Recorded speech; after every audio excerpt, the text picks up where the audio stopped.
السلام عليكم ورحمة الله.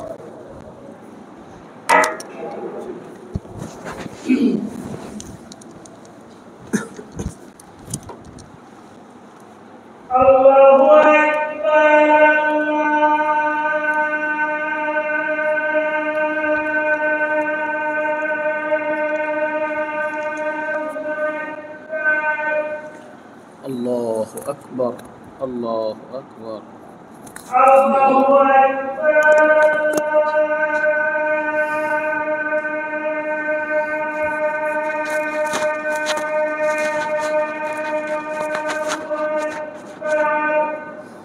الله أكبر. الله أكبر.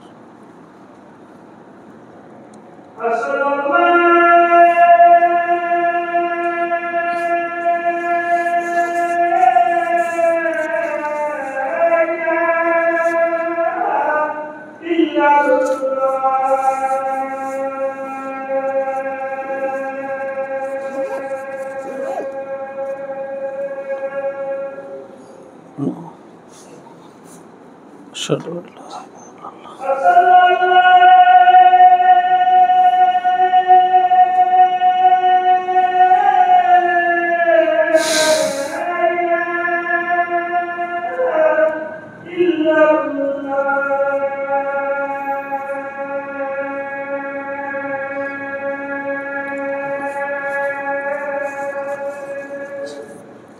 أشهد أن لا إله إلا الله.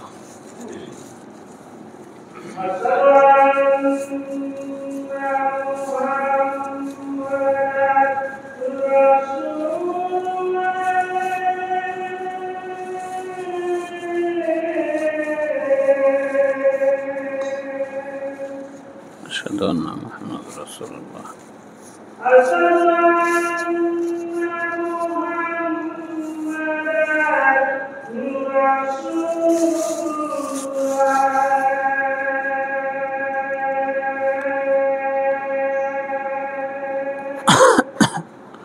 أشهد أن محمد رسول الله.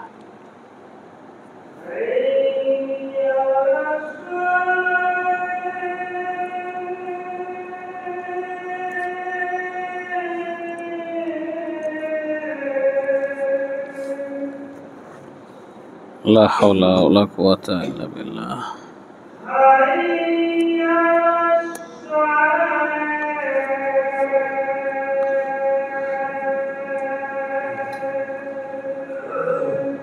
لا حول ولا قوة إلا بالله.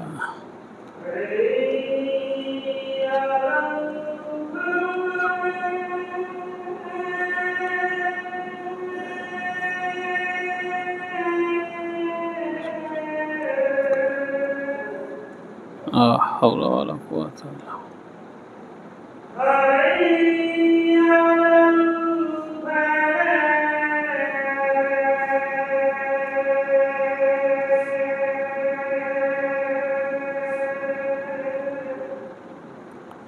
لا حول ولا قوة إلا بالله.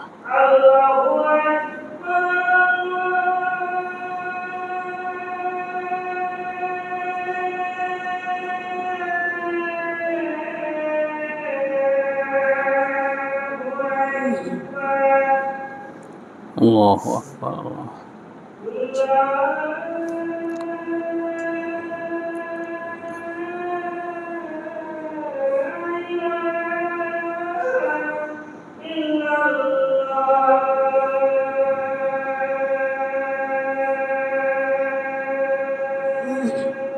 لا إله إلا الله.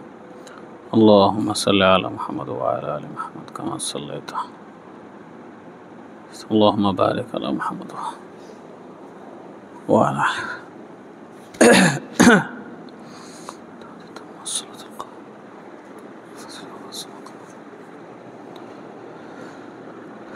الحمد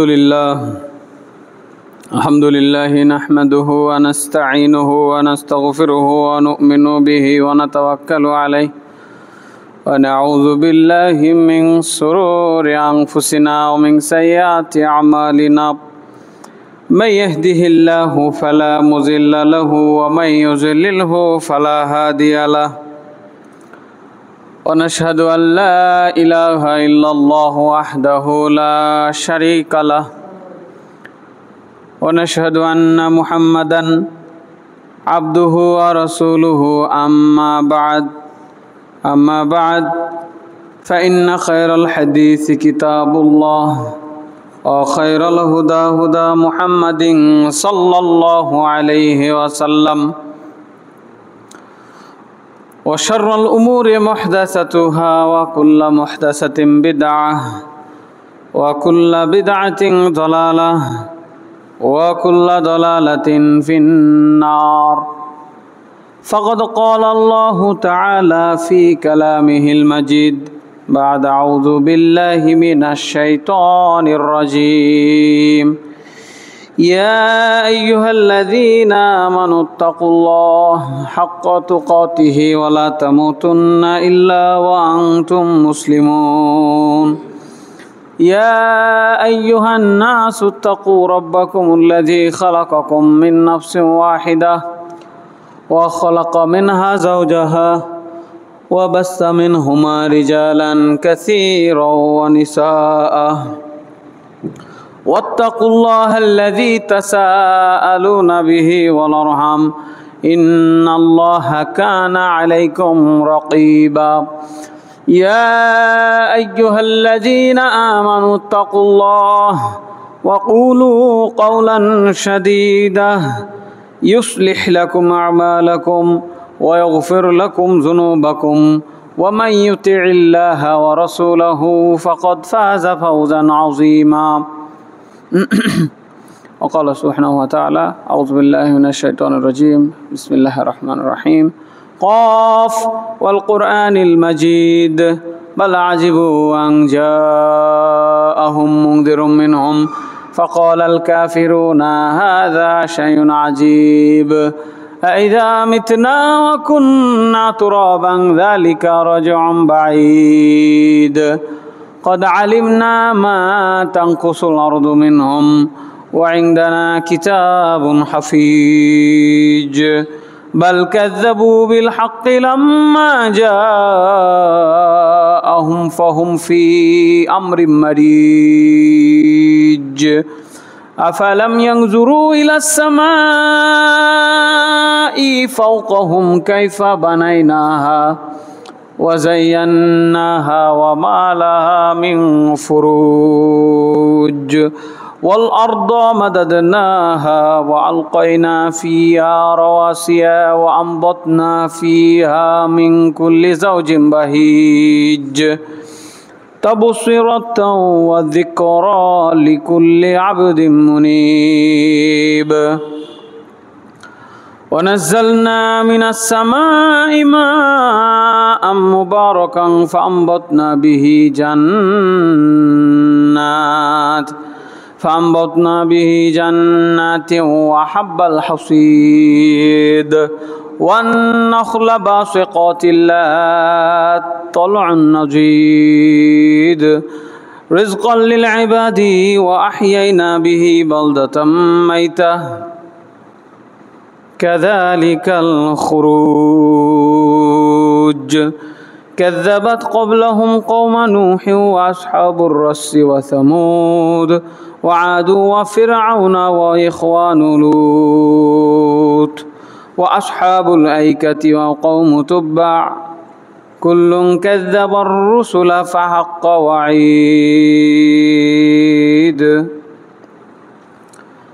وقال سبحانه وتعالى يا أيها الذين آمنوا لا تدخلوا بيوتا غير بيوتكم حتى تستأنسوا وتسلموا على أهلها ذلكم خير لكم لعلكم تذكرون وقال النبي صلى الله عليه وسلم إنما جعل الاستئذان من أجل البصر رواه البخاري যাবতীয় গুণগান আল্লাহ রাব্বুল আলামিনের জন্য যার অশেষ মেহেরবানিতে আরও একটি জুমা পার করে আমরা তার ইবাদতগাহে হাজির হতে পেরেছি সুস্থ তবিয়তে সুস্থ মস্তিষ্কে।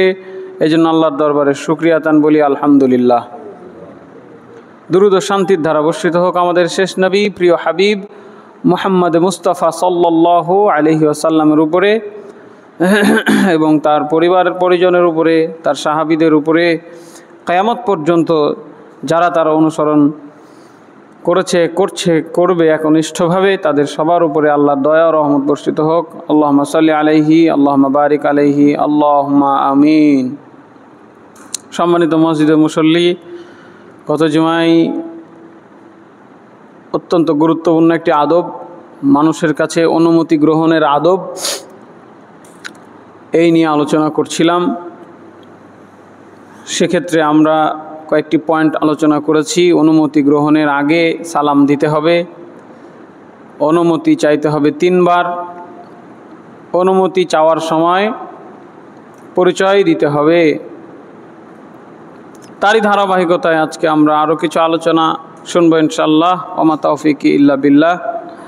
পরবর্তী যে পয়েন্ট সেটি হলো মানুষের দরজায় গিয়ে জোরে জোরে খটখট না করা। মানুষের বাড়িতে অসুস্থ মানুষ থাকতে পারে, ঘুম হয় না, সারা রাত ঘুমায়নি, এই সকালবেলা একটু ঘুম কোনো মতো এসছে আর আপনি গিয়ে জোরে জোরে কড়ায় বাড়ি মারলেন, ঘুমটা ভেঙে গেল। বেচারা অসুস্থ মানুষ, লজ্জায় হয়তো আপনাকে কিছু বলতে পারছে না, কিন্তু খুব কষ্ট পেল। মানুষকে কষ্ট দেওয়া যাবে না, এটা মাথায় রাখতে হবে। ছোট বাচ্চা থাকতে পারে, অনেকের চমকে যায়, উঠে যায়, সারা দিনের কাজ আজকে ভণ্ডুল করে দিলেন আপনি হয়তো ভাবলেন কি করলাম, কিছুই তো করিনি, হ্যাঁ, কিন্তু ওই মা সারাটা দিন ওই কোলের বাচ্চা নিয়ে কাজ করতে হয়, কষ্ট করতে হয়। আপনি খুব জোরে জোরে ধূপ ধূপ ধাপ আওয়াজ করলেন দরজায়, বাচ্চার ঘুম ভেঙে গেল। ওই মা এখন আপনাকে কিছু বলতে পারছে না, লজ্জায় সংকোচে, কিন্তু সারাটা দিন বিড়বিড় করবে। হ্যাঁ, কথা বুঝলেন?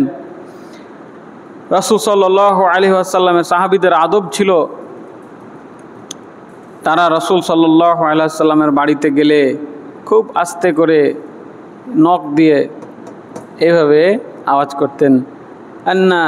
আনাস রাদিয়াল্লাহু আনহু বলেন, আন্না আবওয়াবান নবী সাল্লাল্লাহু আলাইহি ওয়াসাল্লাম কানাত তুকরাউ বিল আযাফির। নবী করিম সাল্লাল্লাহু আলাইহি ওয়াসাল্লামের বাসায় নখ দিয়ে ঠক ঠক করে আওয়াজ করা হতো, ধীরে ধীরে। সাহাবায়ে কেরাম অত্যন্ত ভদ্র নম্র ছিলেন। তাছাড়া ওই তার বাসায় গিয়ে একবার মোহাম্মদ মোহাম্মদ করে চিৎকার করার কারণে তো এক সাহাবী তো বিপদেই পড়েছিল। ঠিক আছে, আয়াত নাজিল করে দেওয়া হয়েছিল কোরআনের মধ্যে, লা তারফাউ আসওয়াতাকুম ফাওকা সাওতিন নবিয়্যি ওয়ালা তাজহারু লাহু বিল কওলি কাজাহরি বা'দিকুম লিবা'দ। খবরদার, নবীকে ওইভাবে ডাকাডাকি করবা না, নবীর সামনে কণ্ঠ উঁচা করবা না যেভাবে নিজেরা নিজেদেরকে ডাকাডাকি করে, করে অমুকের বাপ, হ্যাঁ, ডাকাডাকি, এরকম ডাকাডাকি, এগুলো আদবের খেলাপ। ঠিক আছে, এই আদব শিখিয়েছিলেন। তোমাদের জন্য উত্তম হইতো যদি বাইরে দাঁড়িয়ে অপেক্ষা করতে নবী বের হয়ে আসা পর্যন্ত। তো এক সাহাবী তো ভয়ে আর আল্লাহ রাসূল সাল্লাল্লাহু আলাইহি ওয়াসাল্লামের সামনে যেতেন না। হ্যাঁ, মানে ওনার কণ্ঠই উঁচা, কথা বললে জোরে, কিছু মানুষ আছে জোরে কথা না বললে আর হয় না। আল্লাহ রাসূল সাল্লাল্লাহু আলাইহি সাল্লাম বললেন যে কী ব্যাপার গো, অমুককে দেখতে পাচ্ছি না কয়দিন থেকে। তো তাকে খুঁজতে গেল তার বাসায়, তখন বলছে এই ঘটনা, এই জন্য আমি আর যাই না। তা আল্লাহ রাসূল সাল্লাল্লাহু আলাইহি সাল্লাম বললেন যে তোমার হিসাবটা ভিন্ন, এটা তোমার জন্য আয়াতটা নাজিল হয়নি। এরপরে 5 নম্বর পয়েন্ট, অনুমতি গ্রহণের সময় মানুষের দরজা বরাবর দাঁড়াবো না, দরজার সামনে দাঁড়ানো যাবে না। কারণ দরজা খোলার সাথে সাথে বাড়ির ভেতরে দৃষ্টি চলে যেতে পারে, অনাকাঙ্ক্ষিত কোনো কিছুতে আপনার নজর পড়ে যেতে পারে। আমাদের বিশ্বজাহানের নবী মুহাম্মদ রাসূলুল্লাহ সাল্লাল্লাহু আলাইহি ওয়াসাল্লাম নিজে এই আদব তিনি রক্ষা করতেন। আল্লাহু আকবার। হাদিসের মধ্যে আসছে, আব্দুল্লাহ ইবনে বুসর রাদিয়াল্লাহু আনহু হতে বর্ণিত, তিনি বলেন, কানা রাসূলুল্লাহি সাল্লাল্লাহু আলাইহি ওয়াসাল্লাম ইযা আতা বাবা কওমিন লাম ইস্তাকবিলিল বাবা মিন তিলকাই ওয়াজহি। রাসূল সাল্লাল্লাহু আলাইহি ওয়াসাল্লাম কোনো কওমের নিকটে গেলে, কারো বাড়ি গেলে সরাসরি দরজায় মুখ করে দাঁড়াতেন না,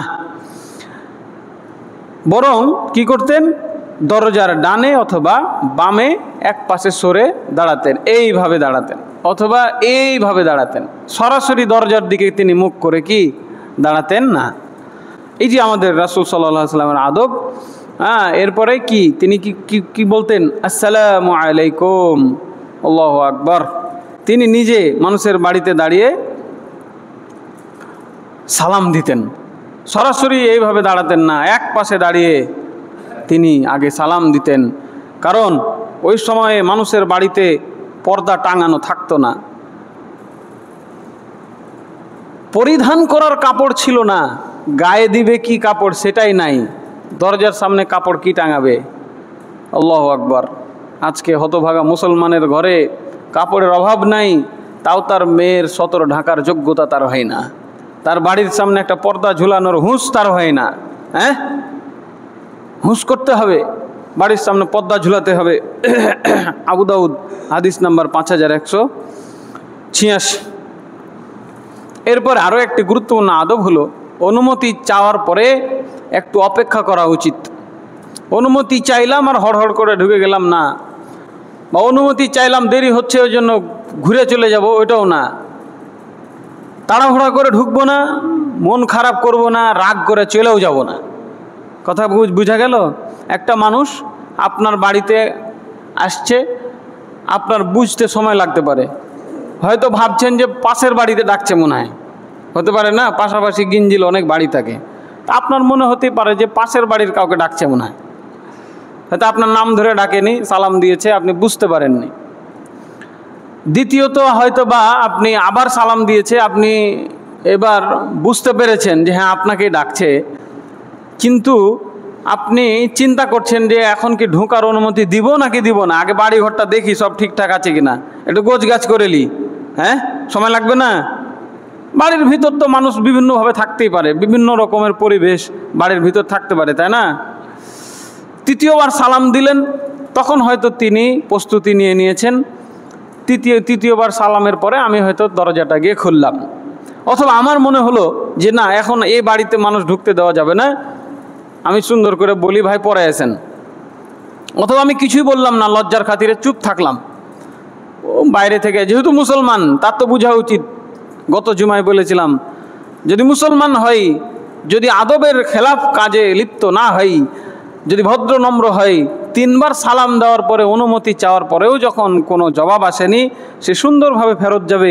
এটি আল্লাহ আদেশ করেছেন কোরআনের মধ্যে, ফিরে যাও, চলে যাও, ঢুকার অনুমতি নাই, কাজে আমি ঢুকবো না, আমার কি ক্ষতি হলো এটা আল্লাহ ভালো জানেন, আল্লাহ আমার ব্যবস্থা করবেন, কিন্তু এখানে ঢুকলে আমার আরও বড় ইমানের ক্ষতি হয়ে যাবে, অতএব আমি সেখানে ঢুকবো না।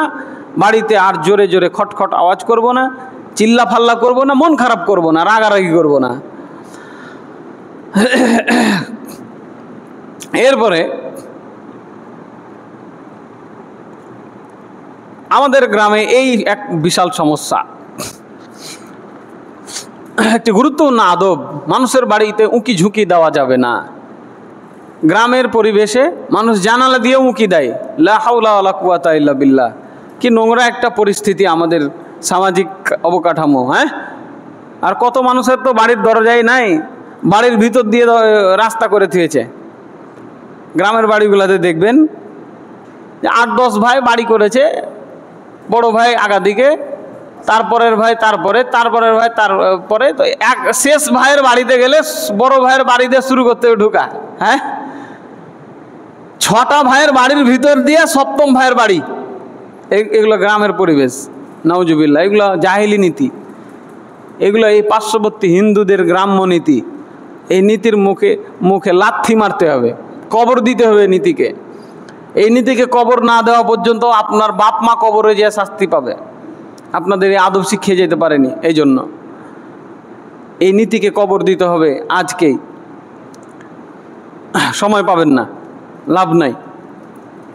বাড়ির ভিতর দিয়ে আপনার চাচাতো ভাই, আপনার নিজের ভাই ঢুকতে পারবে না, আপনার বাড়িতে আপনার নিজের ভাই ঢুকতে পারবে না, অনুমতি নাই, হারাম। তো উঁকি মারে, ফের এভাবে দেখে কি করছিস রে, হ্যাঁ, তারপরে তোবা তোবা আস্তাগফিরুল্লাহ। হ্যাঁ, আপনি উঁকি দিলেন আর তোবা তোবা করলেন, হইলো? তোবা তোবা করলে গুনাহ মাফ হয়ে যাবে? হবে না। দেখেন কত কঠিন বিধান। রাসূল সাল্লাল্লাহু আলাইহি সাল্লাম বলেছেন, ইন্নামা জুইলাল ইস্তিদানু মিন আজলিল বসর, কারণ দৃষ্টির কারণেই এই অনুমতির বিধান নাজিল করা হয়েছে। আল্লাহু আকবার। বুখারী হাদিস নাম্বার 6241। মানুষের বাড়িতে উঁকি দেওয়া যাবে না, তাকানো যাবে না। ওই চোখ যদি তুলে ফেলা হয় গুনাহ হবে না। আল্লাহু আকবার। জি হ্যাঁ, আমি বলছি, আপনার চোখ তুলে নিলে গুনাহ হবে না।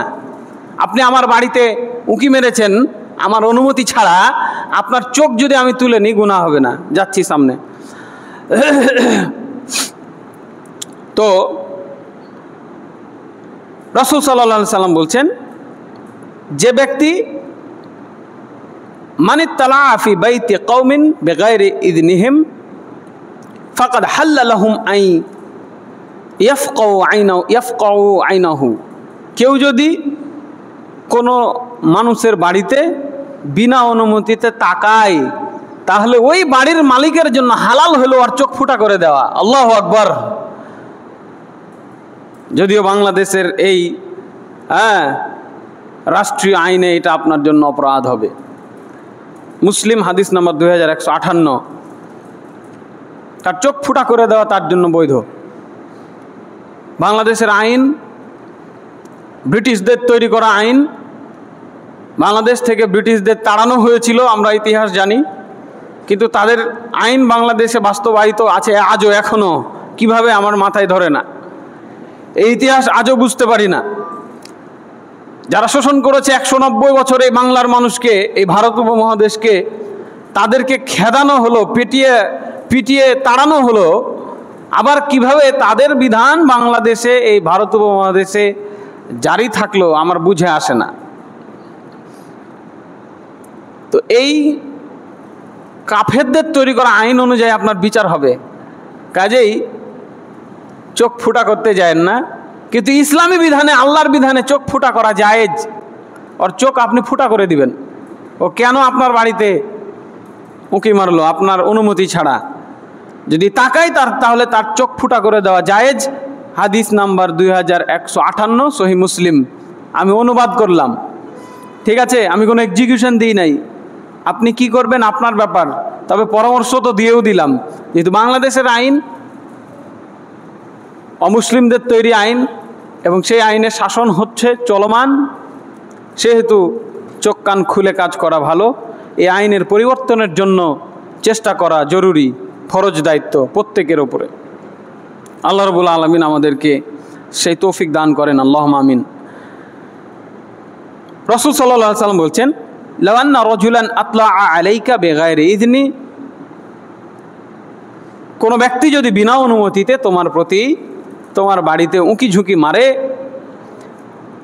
ফাখাযাফাতহু বিহাসাতিন, এরপরে তুমি যদি পাথর মেরে, কঙ্কর মেরে, খুয়া বুঝেন তো, ছোট ছোট খুয়া, পাথর মেরে তার চোখ ফুটা করে দাও, মা খানা আলাইকা মিন জুনাহিন, তোমার কোনো দোষ হবে না, কোনো পাপ হবে না। সুবহানাল্লাহ।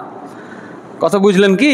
আপনার বাড়িতে কেউ যদি টুকি মারে, গাইয়া ভাষায় বলছি, আপনার অনুমতি ছাড়া, আর যদি পাথর দিয়ে চোখ ফুটা করে দেন, তা আপনার কোনো গুনাহ হবে না। আবার বলছি, বাংলাদেশের আইনে আপনার বিচার হবে, কিন্তু আল্লাহর আইনে কোনো বিচার হবে না। এটাও বুখারীর হাদিস নাম্বার 6888। এই বিধান বাংলাদেশের আইন কেন? এই বিধান যদি কেউ পাল্টাতে চাই, নবী মুহাম্মদ সাল্লাল্লাহু আলাইহি সাল্লামকে এই পৃথিবীতে আবার আসতে হবে। তারপরে কলম শুকিয়ে গেছে, বিধান লেখা হয়ে গেছে, আর বিধান নতুন করে লেখা হবে না কিয়ামতের আগ পর্যন্ত। এটাই বিধান। আপনার বাড়িতে কেউ উঁকি মারলে তার চোখ ফুটা করে দিলে কোনো গুনাহ হবে না। সাহাল ইবনে সাদ রাদিয়াল্লাহু আনহু থেকে বর্ণিত, তিনি বলেন, আন্না রাজুলান আতলাআ মিন জুহরিন ফি দারিন নবী সাল্লাল্লাহু আলাইহি সাল্লাম। সাহাল বিন সাদ রাদিয়াল্লাহু আনহু বলছেন যে একবার একটা লোক আল্লাহ রাসূল সাল্লাল্লাহু আলাইহি সাল্লামের ঘরের দরজা দিয়ে ভিতর দিকে উঁকি মারলো। দেখছে যে আল্লাহর নবী কি করছে, বুঝলেন? ও নবী সাল্লাল্লাহু আলাইহি সাল্লাম ইয়াহুক্কু রাসাহু বিল মিযরা, আল্লাহ রাসূল সাল্লাল্লাহু আলাইহি সাল্লাম লোহার একটা চিরুনি দিয়ে তিনি তার চুল আঁচড়াচ্ছিলেন। তো এমন অবস্থায় ফাকালা লাউ আলিমতা আন্নাকা তানজুরু লা তুআনতু বিহা ফি আইনিক, রাসূল সাল্লাল্লাহু আলাইহি সাল্লাম বললেন, তাকে ধাওয়া করেছেন যে আমি যদি বুঝতে পারতাম আগে যে তুমি এ কাম করছো, আমার ঘরে উঁকি মারছো, তো তোমার চোখ আজকে আমি ফুটা করে দিতাম এইটা দিয়ে, দেখেছো? আল্লাহু আকবার। আল্লাহর রাসূল সাল্লাল্লাহু আলাইহি সাল্লাম তার প্রিয় সাহাবী, উঁকি মারার কারণে তাকে কিভাবে তিনি শাসাইলেন, ধমক দিলেন, তোমাকে যদি আমি জানতে পারতাম, বুঝতে পারতাম যে তুমি এ কাম করছিলা, উঁকি মারছিলা, তাহলে এই চিরুনি, লোহার চিরুনি দিয়ে তোমার চোখ ফুটা করে দিতাম। আল্লাহু আকবার। তারপরে তিনি বললেন, ইন্নামা জুইলাল ইজনু মিন কিবালিল বসর, নিশ্চয়ই এই চোখের দৃষ্টির জন্যই তো অনুমতি চাওয়ার বিধান নাজিল হয়েছে গো। এটাও বুখারী হাদিস নাম্বার 5924। এভাবে আরও বহু হাদিস আছে। যে ব্যক্তি কোনো লোকের বাড়িতে তার বিনা অনুমতিতে উঁকি মারে এবং তারা তার চোখ ফুটিয়ে দেয়, তবে তাদেরকে কোনো রক্তপণ দেওয়া লাগবে না। আল্লাহর বিধানে কেউ যদি আপনার চোখ ফুটা করে দেয়, আপনিও তার চোখ ফুটা করে দিবেন, এটাই বিচার।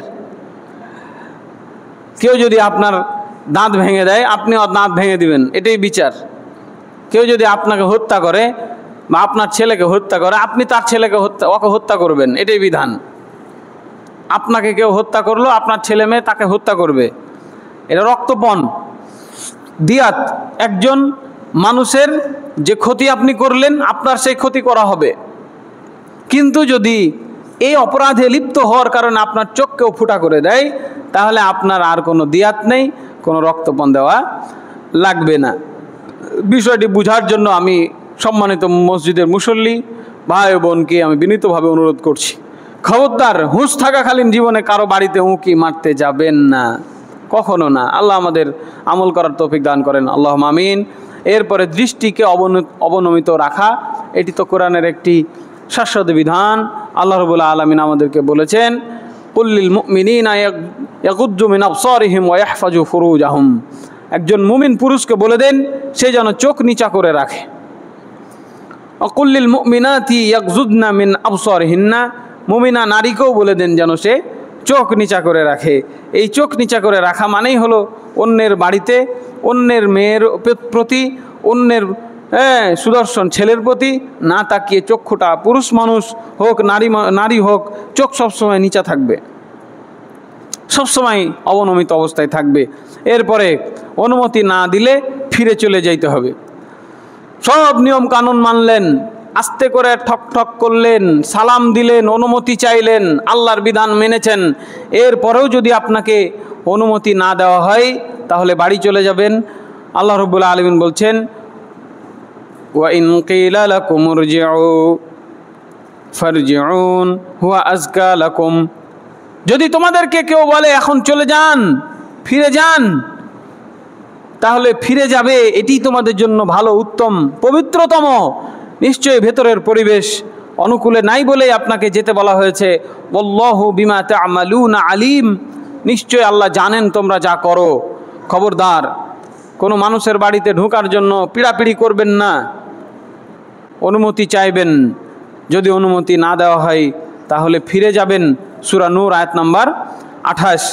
এরপর আরও একটা আদব, যেই বাড়িতে কোনো মানুষ বাস করে না সেই বাড়িতে ঢোকার জন্য কোনো অনুমতি দরকার হবে না, যদি আপনার কোনো প্রয়োজন সেখানে থাকে, আপনার এখতিয়ার যদি থাকে ওখানে ঢোকার এবং ওখানে কোনো মানুষ বসবাস করে না, সেক্ষেত্রে আপনি ঢুকতে পারেন।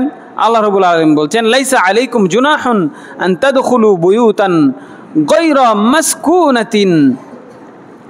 মাসকুনাতিন ফিহা মাতাউল লাকুম, যেই বাড়িতে কোনো মানুষ বসবাস করে না সেই বাড়িতে তোমাদের কোনো প্রয়োজন থাকলে সেখানে ঢুকাই তোমাদের কোনো পাপ হবে না। ওয়াল্লাহু ইয়ালামু মা তুবদুনা ওয়া মা তাকতুমুন, নিশ্চয় আল্লাহ তাআলা জানেন তোমরা যা প্রকাশ করো, তোমরা যা গোপন করো। অতএব আসলে আপনার প্রয়োজন ছিল নাকি বিনা প্রয়োজনে ঢুকেছেন কোনো জরুরি কাজে গেছেন নাকি কোনো অসৎ নিয়ত নিয়ে সেখানে গেছেন, এটা আল্লাহ তাআলা ভালো জানেন। তবে অনুমতি দেওয়া থাকলো যেখানে মানুষ বাস করে না, এখন এই পরিবেশ আপনার সাথে যদি ঘটে তাহলে সেখানে অনুমতি নেওয়ার প্রয়োজন হবে না। সূরা নূর আয়াত নাম্বার 29। এরপরে গুরুত্বপূর্ণ, খুব গুরুত্বপূর্ণ আরও একটি পয়েন্ট, সেটি হলো কাউকে ডাকার জন্য যদি লোক পাঠানো হয় তাহলে অনুমতির কোনো দরকার নাই, কারণ আপনাকে তো ডাকতে পাঠিয়েছে, অতএব তারা প্রস্তুতি নিয়েই তো ডাকতে পাঠিয়েছে, তাই না? যদি ডাকতে পাঠানো হয় তাহলে অনুমতি লাগবে না। রাসূল সাল্লাল্লাহু আলাইহি সাল্লাম বলেছেন, রাসূলুর রাজুলি ইলার রাজুলি ইযনুহু, কোনো ব্যক্তিকে ডেকে আনার জন্য কোনো লোক পাঠানো হলে তা তার অনুমতি হিসেবে ধর্তব্য। আবু দাউদ হাদিস নাম্বার 5189। তিনি আরও বলেন, ইযা দুইয়া আহাদুকুম ইলা তুআমিন ফাজাআ মা'আর রাসূলি ফাইন্না যালিকা লাহু ইযনুন, তোমাদের কাউকে যদি খাবার জন্য কাউকে দিয়ে ডেকে পাঠানো হয়, যা তোরে তোর চাচাকে ডেকে লিয়ে আয়, তোর মামাকে ডেকে লিয়ে আয়, হ্যাঁ, যদি লোক পাঠিয়ে ডাকতে পাঠানো হয় এটাই আপনার জন্য অনুমতি। আবু দাউদ হাদিস নাম্বার 5190। ইবনে মাসউদ রাদিয়াল্লাহু আনহু বলেন, ইযা দুইতা ফাকাদ উযিনা লাক, যখন তোমাকে ডাকা হয়, দাওয়াত দেওয়া হয়, এটাই তোমার জন্য অনুমতি। এরপরে দেখেন, মাহরাম মহিলাদের কাছে প্রবেশ করলেও অনুমতি নিতে হবে। মাহরাম মানে যাদের সাথে বিয়ে জায়েজ নাই, মা, খালা, ফুফু, মেয়ে, বোন, ভাগ্নি, ভাতিজি, এদের সাথে বিয়ে হারাম। কাজে এদেরকে মানুষ খুব ঘনিষ্ঠ মনে করে, তারপরেও তাদের কাছে যাওয়ার আগেও তাদের কাছে অনুমতি চাইতে হবে। তা না হলে তারা হয়তো এমন কোনো অবস্থায় রয়েছেন, বিব্রতকর পরিস্থিতিতে আছেন, আপনি নিজেও বিব্রত হবেন, সংকোচে পড়ে যাবেন। কাজেই অনুমতি চাইবেন, সালাম দিবেন। গত জুমায় আমি বলেছিলাম না, আল্লাহ রাসূল সাল্লাল্লাহু আলাইহি সাল্লামের কাছে তার চাচাতো বোন এসে অনুমতি চাইলেন। তিনি জিজ্ঞাসা করলেন, কে? তিনিও উত্তরে সুন্দর করে বলে দিলেন, আনা, আমি আবি তালেবের মেয়ে উম্মু হানি বিনতু আবি তালেব, আমি উম্মু হানি বিনতে আবি তালেব, আপনার চাচাতো বোন। অনুমতি চাইবেন, পরিচয় দিবেন। যা রাজুলুন, আলকামা রাহমাতুল্লাহি আলাইহি তিনি বলছেন, যা রাজুলুন ইলা আব্দুল্লাহ কল আস্তাযানু আলা উম্মি, আব্দুল্লাহ রাদিয়াল্লাহু আনহুর কাছে একজন লোক এসে বলছে যে আমি কি আমার মার কাছে গেলেও অনুমতি চাইব? তখন তিনি বললেন, আল্লাহ রাসূলের সাহাবী, ফাকালা মা আলা কুল্লি আহিয়ানিহা তাহাব্বা আন তারাহা, অবশ্যই অনুমতি নাও, কারণ তুমি তোমার মাকে এমন কোনো অবস্থায় দেখে ফেলতে পারো যেটা তোমার পছন্দ হবে না। হ্যাঁ, হয়তো পোশাক আশাক ঠিক নাই, হয়তো গরম লেগেছিল, হয়তো পোশাক আশাক এলোমেলো হয়ে আছে, আপনি ঢুকে গেলেন না। কাজে ভদ্রতা হচ্ছে মায়ের কাছে গেলেও অনুমতি চাইতে হবে। আদাবুল মুফরাদ হাদিস নাম্বার 1069। এরপরে বোনের ঘরে গেলেও একইভাবে অনুমতি চাইতে হবে।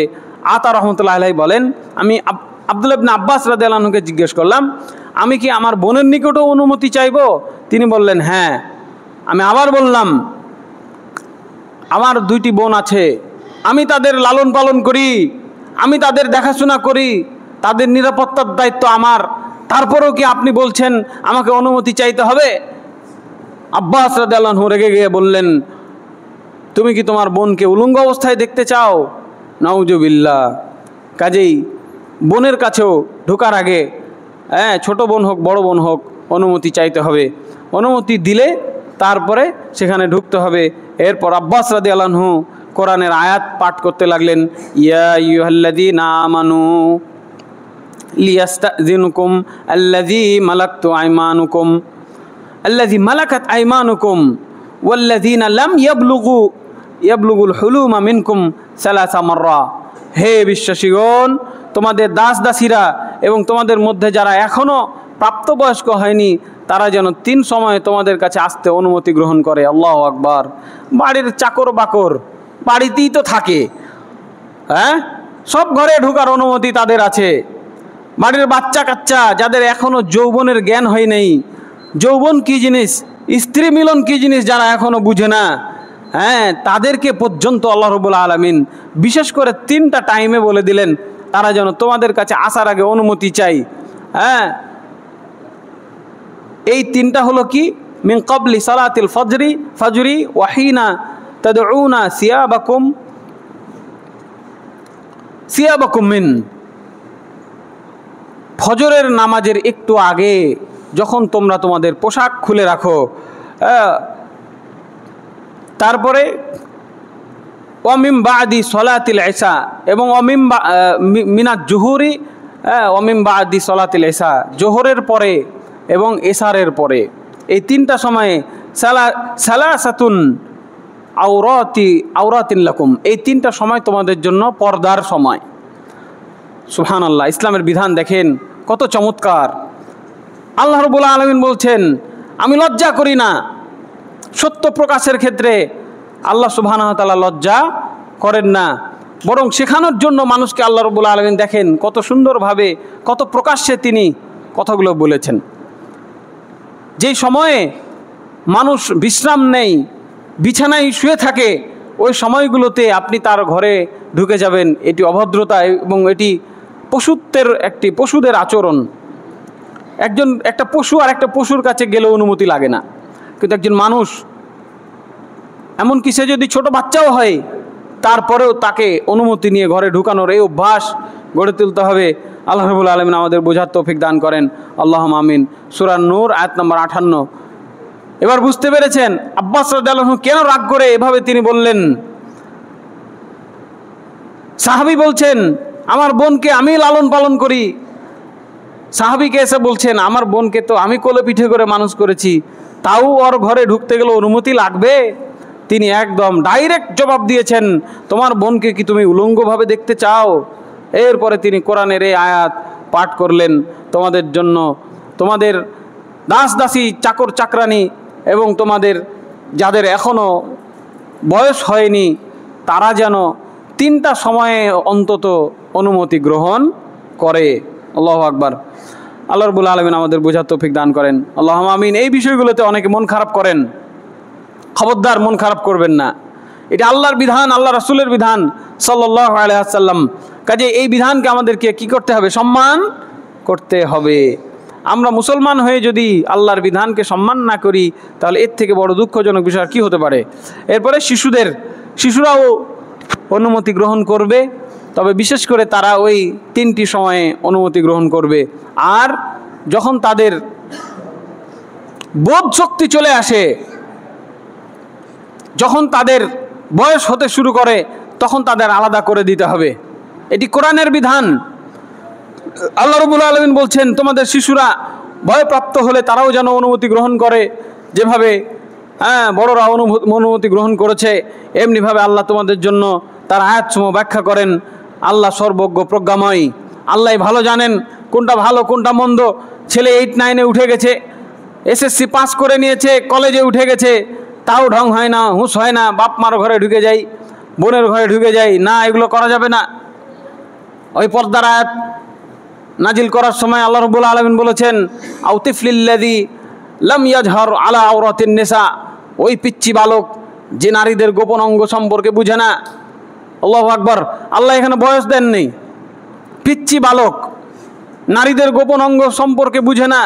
তাহলে বুঝেন এখনকার বাচ্চাগুলো কত অ্যাডভান্স, কত কিছু বুঝে, তারা অল্প বয়সে তারা কত কিছু শিখে ফেলেছে। কাজে বয়সের ফ্রেমে যদি বাধা হতো কোরআন ভুল হয়ে যেত। হ্যাঁ, সুবহানাল্লাহ, সবাই সুবহানাল্লাহ বলেন। কোরআনের বিধান কত সুন্দর দেখেছেন। বয়স বলেন নাই আল্লাহ রাব্বুল আলামিন 5 বছর বয়স হলে তার সামনে পর্দা করো, এটা বলে নাই। যে পিচ্চি নারীদের গোপন অঙ্গ সম্পর্কে বুঝে তার সামনে পর্দা করো, তার মানে বয়স নাই, কোনো বয়স নাই। যদি বুঝতে পারেন যে কার্টুন দেখে, ডোরেমন দেখে, এখন তো কার্টুনগুলোকে নষ্ট করে ফেলা হয়েছে। আগে তো তাও ওই বাচ্চা কান্নাকাটি করলে মায়েরা কার্টুন দেখাইতো, এখন সেই কার্টুন দেখালে আপনি বাচ্চার ক্ষতি করছেন। সেখানে তাকে এই যৌন সুশ্রীমূলক জিনিসগুলো এখনই ছোটতেই দেখানো হচ্ছে। ওই ছোট ছোট নাবালেগ বাচ্চাগুলোকে শেখানো হচ্ছে ছোটোতেই কিভাবে একটা ছেলে একটা মেয়ে হারাম সম্পর্কে জড়ায়, তারা এগুলোকে হারাম মনে করে না, স্বাভাবিকভাবে তাদেরকে এগুলো অভ্যস্ত করে ফেলা হচ্ছে। কাজে এখনকার এই 2-3-4 বছর বয়সের ছেলেগুলো, এদের থেকেও একটা নারীকে একটা মেয়েকে পর্দা করতে হবে, এদের সামনে যাওয়া যাবে না বেপর্দা হয়ে, কারণ এরা আপনাকে ভালো করে অবলোকন করতে শিখে ফেলেছে। খবরদার, যাদের বাপ মা এদের হাতে মোবাইল তুলে দিয়েছেন তারা তাদের বাচ্চাকে ধ্বংস করে ফেলেছেন।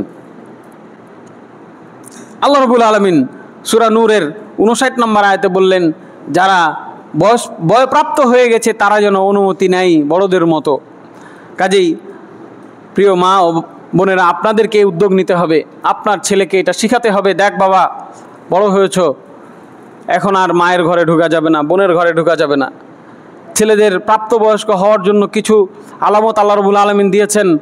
গোপ উঠবে, বগলের নিচে লোম গজাবে, নাভির নিচে লোম গজাবে, তারা নিজেরাও বুঝতে পারবে।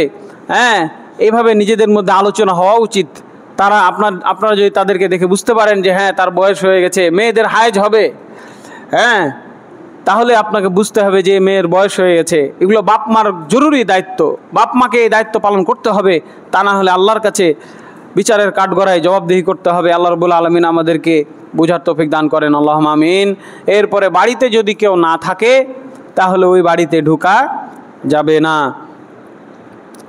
তাহলে কি জানলাম আমরা? সালাম দিব, অনুমতি নিব, যদি অনুমতি না দেয় চলে যেতে বলে চলে যাব, আর যদি দেখি যে বাড়িতে লোকজনই নাই তাহলে তো খবরদার, ঢুকাই যাবে না। আল্লাহ রাব্বুল আলামিন বলছেন, ফাইনলাম তাজিদু ফিহা আহাদান ফালা তাদখুলুহা হাত্তা ইউযানা লাকুম, যদি তোমরা বাড়ির মধ্যে কারো বাড়িতে কাউকে না পাও তাহলে তোমরা সেখানে প্রবেশ করো না যতক্ষণ তোমাদেরকে অনুমতি না দেওয়া হচ্ছে। অনুমতি দিলে ঠিক আছে, আপনার ভাই আপনার চাচা আপনাকে বললো যা তো আমার বাড়ি থেকে কোদল ঘন্টা নিয়ে তো, ঠিক আছে, আপনাকে বলে দিয়েছে আপনি যাবেন। আপনার এখানটা কোদল দরকার হয়েছে, বাড়ি গেছেন, দেখতে পাচ্ছেন ওখানে কোদলটা আছে, অনুমতি নাই, বাড়িতে লোক নাই, ঢোকা হারাম, ঢোকা যাবে না। কথা বুঝেছেন? দেখতে পাচ্ছেন যে ওই যে ওখানে হাঁসালের নিচে কোদল খান আছে, হাঁসা খান আছে, দাও খান আছে, যাবেন আল্লিয়ে চলে আসবেন, হারাম। আল্লাহ তাআলা কি বললেন? যদি বাড়িতে কাউকে না পাও খবরদার ঢুকিও না। বলা যায় না কে মার্ডার হয়ে পড়ে আছে, আপনার নামে মামলা হয়ে বসে থাকলো। কথা বুঝেছেন? কি হারিয়ে গেছে বাড়ি থেকে, একজনে ঢুকছে আর তাহলে এই আকামটা এই করেছে। খবরদার, দেখেন সব দিক দিয়েই লাভ। আমরা কারো বাড়িতে কেউ না থাকলে সেখানে ঢুকবো না, এটি একটি আদব। এরপরে নিজের বাড়িতে ঢুকলে স্ত্রী যদি বাড়িতে থাকে তাও স্ত্রীকে একটু গলা খেঁকড় দিবেন, সালাম দিবেন, সতর্ক করে ঢুকবেন। নিজের বাড়ি বলেই যে হড় করে ঢুকে যাবেন সেটাও করবেন না। অন্যের বাড়িতে তো ঢোকা যাবেই না, হারাম। নিজের বাড়িতেও বুদ্ধিমান পুরুষ হলে সে কি করবে? একটু আওয়াজ করে সালাম বিনিময় করে তারপরে ঢুকবেন। এই হলো মোটামুটি আমরা একটা মানুষের বাড়িতে ঢোকার জন্য কতগুলো পয়েন্ট 2 জুমা ধরে আলোচনা করলাম। আল্লাহ রাব্বুল আলামিন যেন আমাদেরকে পুরো আলোচনা বোঝার তৌফিক দান করেন, আল্লাহুম্মা আমিন। নাম্বার 1, মানুষের বাড়িতে ঢোকার আগে সালাম দিতে হবে এবং মিনিমাম 3 বার অনুমতি চাইতে হবে। তারপরে অনুমতি দেওয়ার সময় অনুমতি না দিলে বা ঢোকার আগে পরিচয় চাইলে পরিচয় দিতে হবে। দরজায় জোরে জোরে খটখট আওয়াজ করা যাবে না। এরপরে দরজা বরাবর একদম এইভাবে দাঁড়ানো যাবে না, এইভাবে দাঁড়াবো অথবা এইভাবে দাঁড়াবো, একদম দরজা বরাবর দাঁড়ানো যাবে না। এরপরে অপেক্ষা করব, সালাম দিলাম, অনুমতি চাইলাম, দিয়েই ঢুকে যাব, এরকম যেন না হয়, বরং আমরা অপেক্ষা করব, ভেতরের মানুষকে প্রস্তুতি নিতে দিব। এরপরে বিনা অনুমতিতে বাড়ির ভিতরে তাকানো যাবে না। এগুলো সব হাদিস থেকে বলেছি, যারা শুরুতে আসেন নেই তারা হাদিসগুলো শুনতে পেলেন না, কিন্তু আমি এখন যা বলছি এগুলো সব এক একটা বাধ্যতামূলক বিধান, মানতেই হবে, কোনো উপায় নাই, না মানলে গুনাহ হবে। তাকানো যাবে না, যদি তাকান আর ওই আপনার চোখ ফুটা করে দেয় তাহলে যে ফুটা করলো আর গুনাহ হবে না। কথা বুঝেছেন? জানালা দিয়ে উঁকি দেওয়া যাবে না। তারপরে মুখ নিচা করে থাকতে হবে, চোখ নিচা করে থাকতে হবে। এরপরে যদি ফিরে যেতে বলে অনুমতি না দিয়ে তাহলে মন খারাপ করা যাবে না, ফিরে চলে যেতে হবে। আর যদি কাউকে ডাকতে লোক পাঠানো হয়, যাকে ডেকে লিয়েই তো, তাহলে আর অনুমতির দরকার নাই, ওটাই আপনার জন্য অনুমতি। এমনকি মাহারাম মা বোন হ্যাঁ, খালা, ফুফু, ভাতিজা, ভাতিজি, ভাগ্নি, তাদের কাছে, মহিলাদের কাছে গেলেও, বোন, তাদের কাছে গেলেও আপনাকে অনুমতি নিতে হবে। যতই কোলে পিঠে করে মানুষ করেন, অনুমতি ছাড়া ঢোকা যাবে না। এরপরে যারা বাচ্চা কাচ্চা আছে তারাও বিশেষ করে 3টা টাইমে অনুমতি নিয়ে ঘরে ঢুকবে: ফজরের আগে, জোহরের নামাজের পরে, আর এশার নামাজের পরে। আর বাড়িতে যদি কেউ না থাকে তাহলে আমরা সেই বাড়িতে ঢুকবো না। আল্লাহ রাব্বুল আলামিন আমাদেরকে এই পরিপূর্ণ আদব রক্ষা করার তৌফিক দান করেন। আল্লাহুম্মা আমিন। জীবনে এতদিন না বুঝে যে ভুলগুলো করেছি, আল্লাহ আপনি আমাদের সেই ভুলগুলোকে মাফ করে দেন। আল্লাহুম্মা আমিন। ওমা আলাইনা ইল্লাল বালাগ। ওয়া আকুলু কওলি হাযা ওয়া আস্তাগফিরুল্লাহ লি ওয়া লাকুম ওয়া লিসাইরিল মুসলিমিন ফাস্তাগফিরুহু ইন্নাহুল গফুরুর রাহিম। ইন্নাল হামদালিল্লাহি ওয়াহদা ওয়াস সালাতু ওয়াস